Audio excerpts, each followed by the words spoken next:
Hello, this is Reverend Don Lewis coming to you from the gardens of Chosen Path Church in beautiful Florida. Behind me you will see Mr. Cypress rising from the pool to grace us with his presence.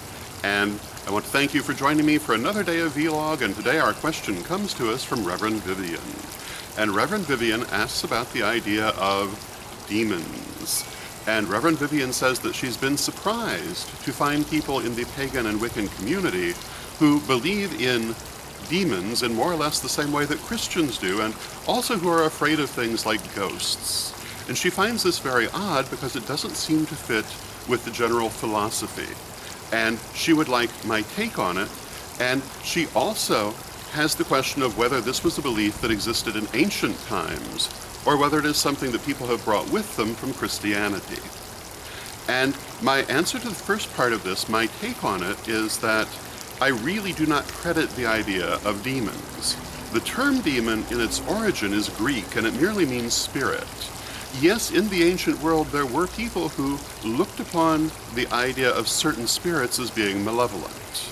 I personally would not necessarily look at it that way. I do believe that you will find spirits who are angry or hurtful, or may appear to be malevolent, but I don't think that they would qualify for what people commonly use the term demon to describe. When people use that term, they're talking about something very powerful, dedicated only to harm and deception, and I don't think there are any spirits like that.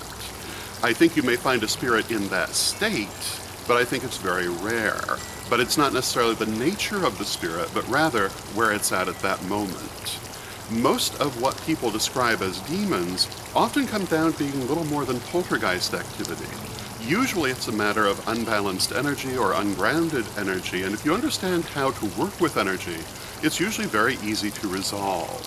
And that's one of the reasons I really don't credit the idea in daily life. Is it possible that you could ever encounter something that would be worthy of the term demon? Well, I haven't really encountered much like that, nor have I met many people who credibly have either, but I won't say it's impossible, because I don't like to say anything is impossible. But if you know how to handle energy, I don't think you'll have much problem with it. If you do, well then you don't want to be interacting with it. What I find particularly disingenuous is people who will tell you about these horrible, terrible demons that are so dangerous that they defeated in battle when they're obviously not themselves very dangerous. There is in particular a show on some cable channel that I've had occasion to see at someone else's house about ghost hunters who seem to always find a demon in somebody's basement. And they manage to take care of this horrible, horrible demon within half an hour, and using very mild things.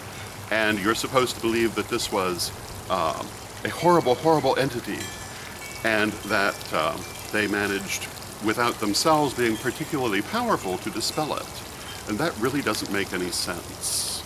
But again, I think that people often highly dramatize their experiences. I think that they blow them out of proportion, and things that are really just ungrounded or unbalanced energy become demons in their mind. Now, there is one other use of this term, however, that I want to touch on before I end the vlog. And that is the idea of battling one's own demons, the idea of a demon as a personified aspect of the self. And that, I think, can be very, very real. And in Second Degree, we talk about personifying aspects of the self to do healing for them, which is basically the same idea, but sometimes they kind of personify themselves unconsciously, and you may experience them as if they were external. And I think that people often find themselves fighting parts of themselves and thinking that it's something outside of themselves. And in all cases, if you find yourself dealing with a spirit, whether a part of yourself or outside yourself, which is angry and hurtful, healing is usually the best thing to try to do.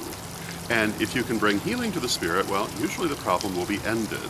The other thing, of course, is to clear and ground the energy. And usually, these things, if you know how to work with energy well, are all you will really need. So, those would be my thoughts on the matter. I hope you find them helpful, and until next time, may you blessed be. Hello, this is Reverend Don Lewis coming to you for Pagans Tonight Radio. Pagans Tonight Radio is an online radio network with different hosts and different shows 7 nights a week. There's something for every taste, including Spanish language programming on Saturday evening. Check out paganstonight.com today.